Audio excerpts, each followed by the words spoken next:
do, sort of. I didn't remember the theme, and but in hearing about it, I thought, oh yeah, I remember this one story. And just for your information, I don't drink at all, and there is no wine at my church. So, although I am teaching an adult Sunday school class today, and the theme is the prodigal son, so maybe that kind of works in, right? So in hearing the rest of you talking about these drinking stories, I remembered a story that I have not ever told. I had an inquiry. You know, as storytellers, don't you love it when somebody calls and they say, "Can you do this?" And you say, "Sure." Well, I had an inquiry several months ago, and this person said, "Well, I got this group together of employees, and I need a story about spirits." And I thought, I was in my sort of religious mindset, and I thought, oh, like, the Holy Ghost or something like that. No, no, no, no, no. He meant whiskey. And it took me a while to figure that out. But I thought, oh, sure, I can do that. So I did a little research and came up with a story. And as sometimes happens with these storytelling things, the whole event just kind of evaporated. So I never told this story, but I do remember it. It's a story from Orkney, and Orkney apparently has always been and still is well known for its whiskey, spelled without an E, the way the Scots do it. But it was very booming business all from the very start. And one reason was because there was a great Dutch shipping business in Orkney. And so the Dutch were excellent consumers of this whiskey.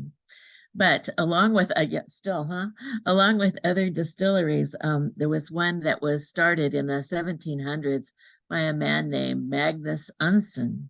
And distilling whiskey wasn't his only trade. He was also a butcher and pretty highly regarded. And he was also a preacher of some sort. He was a minister, and that turned out to be not so very unusual. And for one reason is those old stone churches made excellent places to store the barrels of whiskey. So he had a bothy in the hills where he would distill the whiskey, and then his workers under cover of night would roll the barrels down the hill to the church, and he would keep the whiskey there. And it worked out well for him because it was a good environment for storing this whiskey, and also being a minister, it gave it a sense of propriety of some sort. And in fact, ironically, many times he would use his opportunity to preach from the pulpit about the evils of strong drink. And there were many times, and a lot of people knew that he was keeping that drink in the church. And sometimes people suspected that his preaching was more than a little affected by some of the whiskey that he indulged in. But in that day and time, the whiskey was highly regulated and highly taxed.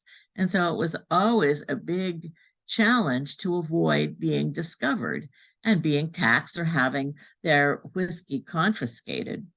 And so one day, Magnus Unsen got word from one of his cronies, and actually they used to have big parties, big banquets, and they would invite all of the local government people to these banquets. And it was mostly just to A, make good friends with them, and B, to find out when they might be making their raids. And so one day, Magnus Unsen was informed that there was going to be a raid, and he wanted to be prepared.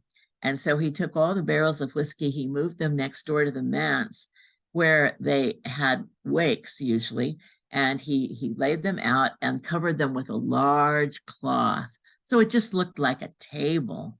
And then to make sure that the taxman would not be as eager to make inquiries or to search, he placed a coffin on top of the cloth covered whiskey, and he weighted it down and then put the lid on it. And so when the officials came, Magnus Unsen and many of his parishioners could be seen kneeling around the coffin, weeping and keening and honoring the man.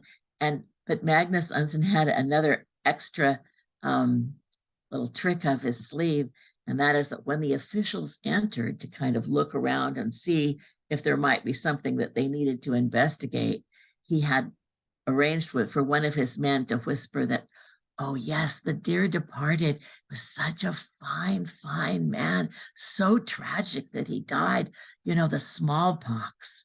And at that, the officials went, smallpox? And they hightailed it out of there, and the whiskey was never discovered. So that was the story that I would have told at the event about spirits that never materialized, but it is the only drinking story that came to mind this morning. Thanks.